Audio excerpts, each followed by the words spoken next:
Howdy folks, welcome back to the channel. I'm Don, this is Rockin' the Country. Welcome if you're new to the channel. I do non-pop country music reactions, and today we have two twofers, if you will.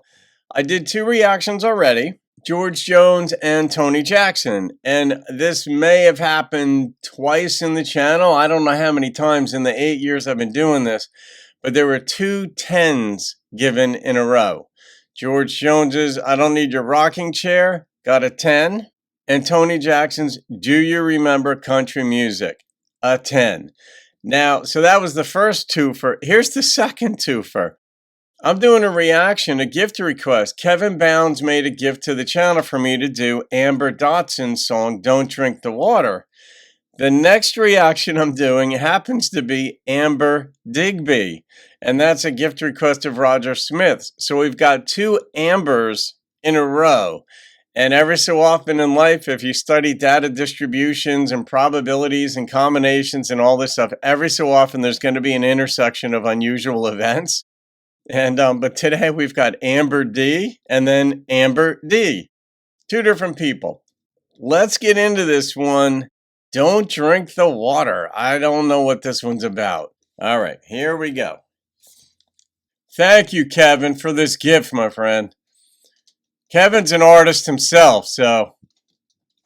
I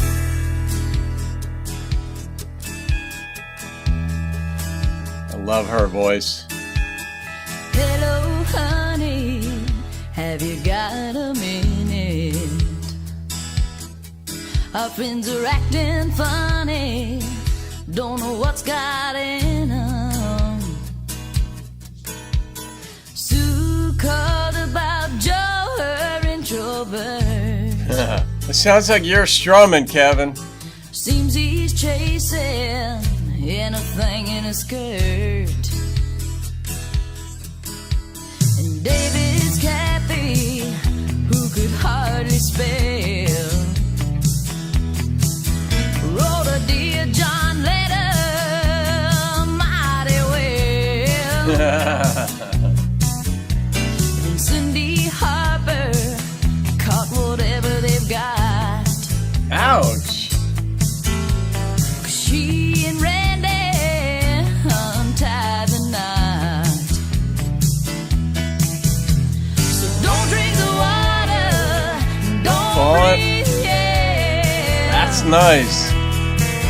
There's a falling out of love bug going round here. It may sound outrageous, but it could be. This, I just realized this too. With that line, there's like a falling out of love bug going around. And that is one of the things that I absolutely love. I hate cliches. I just hate them. I don't want to be one. I don't say them. I just, whatever it is, I like uniqueness. I like creativity. I like entrepreneurial efforts. I like things that are just not cliche. That right there, a falling out of love bug. I'd never heard that before. Maybe you have. I've never heard it. And that, I just realized, also is one of the things that will go into like my subconscious rating system when I come up with a number at the end of a song, end of a reaction, when I realize or remember, oh, I got to rate this thing.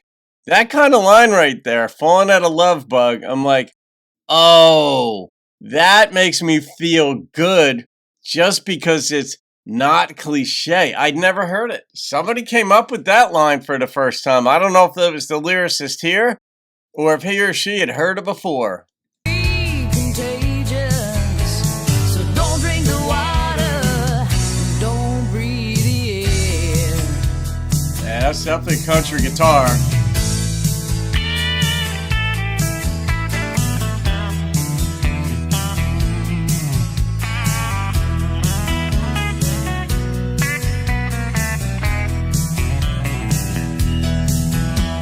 Now I feel sorry for all our friends, but I'm a little nervous about this trend. We could lend a shoulder, talk face to face, sympathize in general. I like her voice, man. Don't drink the water, don't breathe the air.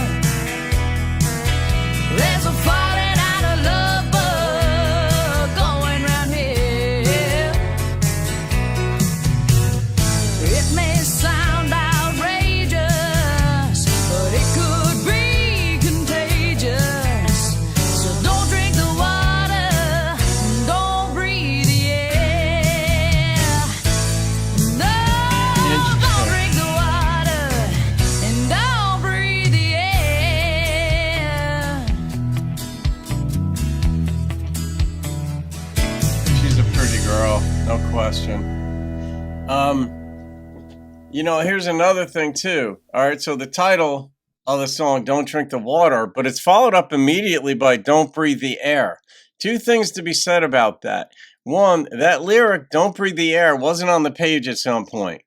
And the lyricist had to come up with, didn't have to, but decided we need two parts to this thing. And we want the repetition of don't at the beginning of each phrase. Don't drink the water. Follow up, but it didn't have to be starting. It didn't have to start with a don't, the second phrase there, the second clause. It could have been don't drink the water, just drink the beer or whatever. I mean, this is just the nature of creativity, which is why I don't like cliche. I like new things. Sometimes a repeat thought is okay. I don't mean just within the context of a song, but I mean within the context of, say, a culture or somewhere. But in this one, don't drink the water, don't breathe the air. There were so many options there. Even if you had decided on a negative and a negative, don't do this, don't do that. There were so many other things you could have come up with. That was the one they settled on.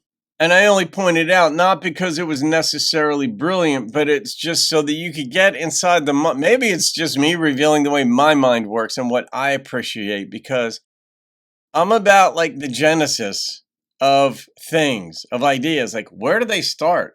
Like, what was the germ of the idea for a song? You can't always trace it back, but sometimes you know what the germ of the idea was, and it isn't always what's obvious. You could see sort of how other ideas around the main idea that inspired the lyricist to write those words, you could see what was fleshed out around what. And it isn't always the title. In fact, in my experience, it's rarely the title.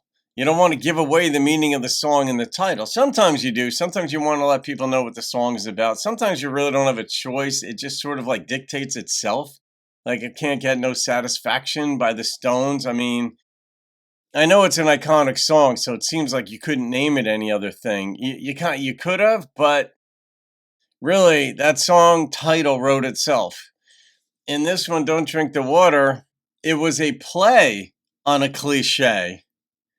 But the thing that I really liked was the non-cliche. There's a falling out of love bug. Don't drink the water. Don't breathe the air.